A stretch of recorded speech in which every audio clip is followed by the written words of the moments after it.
This is that first cycle, the first bear market cycle for Bitcoin where the Fed has not been printing money. And I think you have to take that into account and say, well, why would this cycle be less downside than past cycles, which are been 80 to 85%? So to me, it makes me even a little nervous, like it could go lower than 12, 13, which would be 80 to 85%.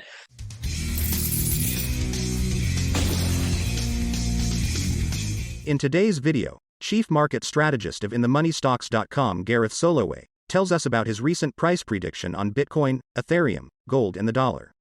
According to Soloway, we can possibly see the Bitcoin price drop to 12K. Soloway shares his opinion regarding Federal Reserve Chairman Jerome Powell's speech last Friday at Jackson Hole, which caused a massive dump of Bitcoin in the stock market. Before listening to him, please ensure to smash the like button and subscribe to the channel. Let's dive into his last interview now. I'm still in the camp that Bitcoin's got more downside.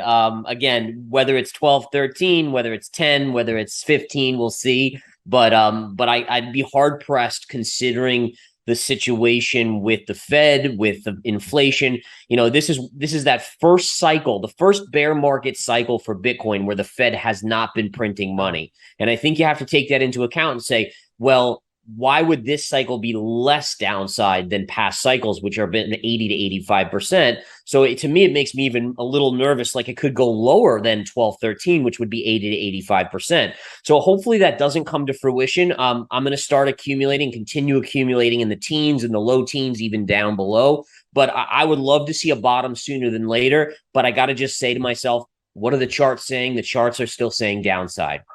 Yesterday was looking good. We had a nice bounce. The dollar was falling a little bit. Today, the dollar started to gain strength and it just smoked Bitcoin. And let's be fair. I mean, Bitcoin's not alone here. We know the stock market, anytime the dollar goes up, the stock market is pulling back as well. Basically, any risk assets, which primarily are technology, but also S&P stocks, Bitcoin, crypto as a whole. And that's really what this is at this point. I mean, you look at the dollar, the DXY, and you can see this inverse relationship. And that's not the DXY. There we go. So this is the DXY. It's been in this channel. You see we hit it here. We pulled back. We're kind of just chopping sideways here. You could make a case it has a double top, but it does concern me that there's still a chance the dollar could pop one more time into this upper band before it starts to come back in. So again, you know, Jerome Powell, he was out there on last Friday with Jackson Hole, and he just smoked the market by basically being extremely hawkish. And that we saw Bitcoin drop. We saw the stock market take a massive dump as well. And this is a market, again, that is worried that, number one, Jerome Powell is going to push us into a steep recession. But number two, they're also worried. They want the free money. They want the drugs, right? The drugs was just printing. Yes. And the Fed is talking a tough game right now. The bottom line is no, I don't believe them. I think they're talking a tough game. They don't like the fact that the stock market off of its lows rallied 20% in a couple months. That is inflationary. It makes people feel richer, then they spend more money. So they want to talk the stock market down. That's why what we've seen happen has happened. But I do think that the Fed is at a point where they're going to raise 50 basis points in September, maybe another 25 by end of year. And then I still think the economy is weakening very quickly. It hasn't shown in the jobs numbers yet, but we have a big jobs number on Friday. I want to see what those numbers show. If it shows weakening, then I think the market actually might rejoice and rally, which is really messed up, right? I mean, we're seeing good numbers, good economic numbers, and the market is selling off. The market wants a weaker economy, so the Fed gets on the sidelines. Yeah, so I think it's a combination, right? So the Fed, by raising rates, is sucking money out of the system, right? Think about a vacuum. It's going back to economics 101. Less dollars in the system, then the dollars are worth more, right? So that's why printing of money, the dollar should go down. They're doing the opposite right now. The dollar goes up. Then you also have Russia. That's a concern globally. You have China and Taiwan. That's a concern globally. And what we know is historically, if people are worried about geopolitical events, they go to the dollar for safety. Yes. Now, a lot of people don't understand this, but they like, oh, but the dollar, it's been printed. We got so much debt here. Yeah. But you know what? Every other country's in the same boat. We're still the ship that's floating the best with holes in our hull, right? So it's still the best out there, and so people are still going there for safety. All right. Do you think that the Fed will have to print money to put the dollar down? Do you think the dollar can go too high at some point?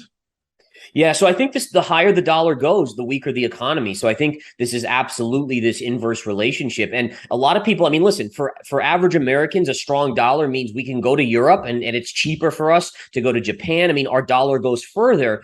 The negative is for the economy is that a company that sells in countries, right? So let's take IBM. IBM in their last conference call said they took a $3 billion loss due to currencies. And what that means is that they're selling something in Japan and they're getting yen. And by the time they convert it back to dollars, the dollar has strengthened and they're getting less dollars for that. So, for instance, it might be a 10% revenue haircut just by that conversion taking place. And so that's really the negative, how it's hurting earnings. And by default, it's hurting, these companies. And therefore, we're seeing stock prices also go down.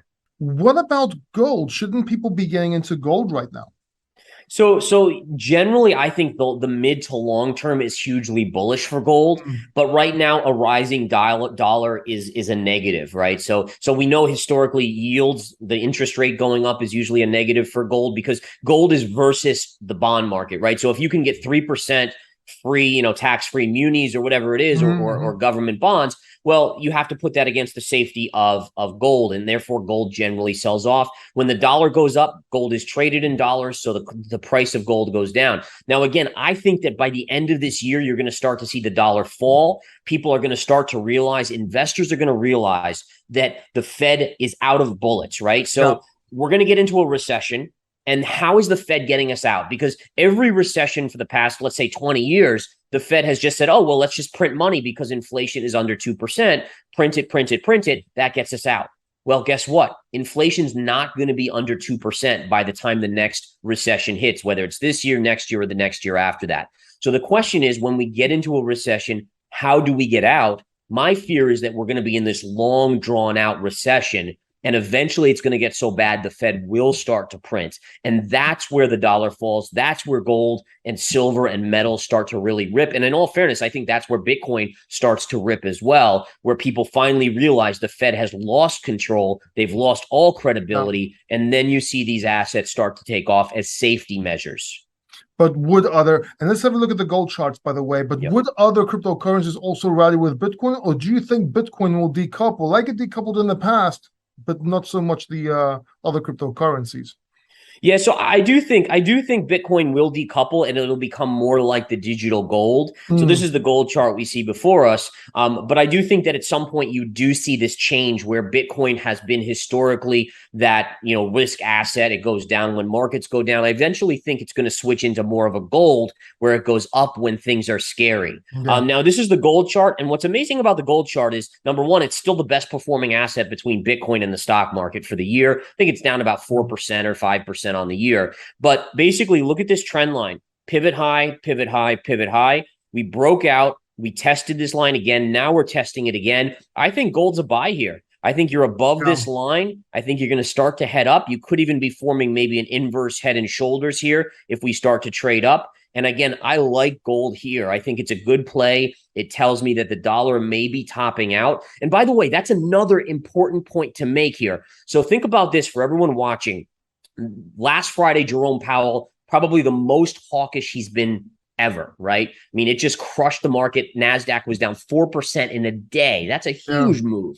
And everyone's like, oh, he's so hawkish. They're going to raise by 100 basis points. They're going to continue to raise. Well, go ask the bond market if that's true, because the bond Mm. market is the biggest, smartest investing market out there. And you know what yields did on Friday? Nothing. Hmm. And what that tells me is the bond market is calling Jerome Powell's bluff and saying, no, we don't believe that they're going to be able to raise that much more. And if we go to the 10-year yield, here we go. This is the daily chart. We're not even back to the highs from June on the 10-year yield. That's calling Jerome Powell's bluff and saying, we don't think interest rates are going to go much higher from here. Again, I still think 50 basis points in September, maybe another 25 later in the year. I think that's it. And I think the bond market's confirming that. I see a little doji there at the end. Is Yeah. the bond market the market that knows all? Again, it doesn't know all. It's not infallible. It's not perfect, but it has the biggest money. I mean, trillions and way more than the stock market is in the bond market. And so they tend to look at it as like, this is where the biggest smart money, the institutions hide all their capital. So it's going to have the best knowledge versus the stock market is kind of in between, where you have a lot of individual investors, but a lot of institutions. And then the crypto market's like, that's mostly just retail, right? And that's why it's so volatile. But the bond market is known as the smartest market out there. But for me, if we get big enough bounces, I'm shorting oil. All right. You can't tell me that if the economy is slipping into a recession, and if we're going into recession, then Europe's going into recession, then I mean, everyone's going into a recession. And you can't tell me that demand for oil is not going to fall. At some point, you're going to see some resolution with Russia as well. In addition, let's be fair, Russia's selling all their oil anyways to the open market. They're just selling it to China and India, right? So, I mean, it's not like the U.S. and Europe's like, oh, we won't buy their oil. Well, they're just selling it to someone else at that point for a discount. So it's all ending up on the open market. And again, to me, that spells economic slowdown, oil still flowing out there. Oil's going to go down. So what about stocks? What's going on with stocks right now? What's going on with the S&P?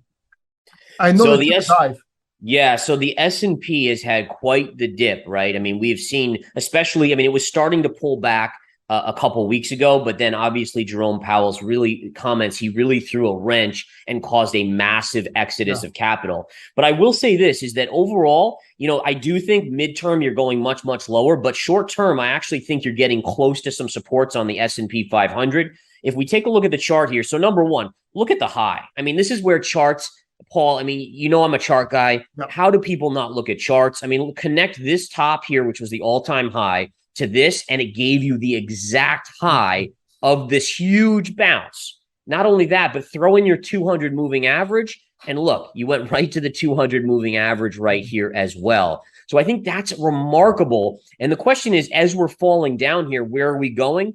I think this is where the S&P is going to go short term before a bounce, right around 391 on the SPY. We'll probably bounce there, maybe coincides with a dollar decline. And then I think the next leg finally takes us down and takes out those lows. I still have a target on the SPY or the S&P 500 much, much lower, basically the pre-COVID highs. So I think the pre-COVID highs, we have to revisit that. I don't know if it'll be by year end, but I think it's very likely by year end or early 2023. What advice would you give traders, new traders and intermediate traders right now? In a bear market, education is everything, right? In a bull market, you close your eyes, you throw a dart at the crypto board or at the stock board, and you probably make money. In this environment, it separates the people that don't know anything from the people that have actually learned things. So you got to start learning. You got to start being able to control your emotions. There's basically 3 keys to becoming a master trader, right? You have discipline, which you have to be disciplined, or the markets, especially bear markets, will eat you alive. Emotional control, which is emotions, goes into the same kind of thought process. You can't get excited at the highs, like on Bitcoin at 69,000. You have to remain objective. And then also you have to look at it and say, how do I use that knowledge about noticing the emotional state of investors that aren't me? And how do I use that to my advantage? When you see everyone clamoring for Bitcoin at 69,000, you need to be able to step back and say, whoa, that's kind of scary to me. That's a mark of a top. And let me not chase that. And then lastly, technicals, charts, you have bottoming tails, you have topping tails, reversal I mean, there's everything in the chart is like a book in a foreign language. We don't know how to read it. If we learn how to read it, it's very, very helpful to making money in any market. Yeah. The best example I could think of is music, the notes. Yeah, that's right. Language.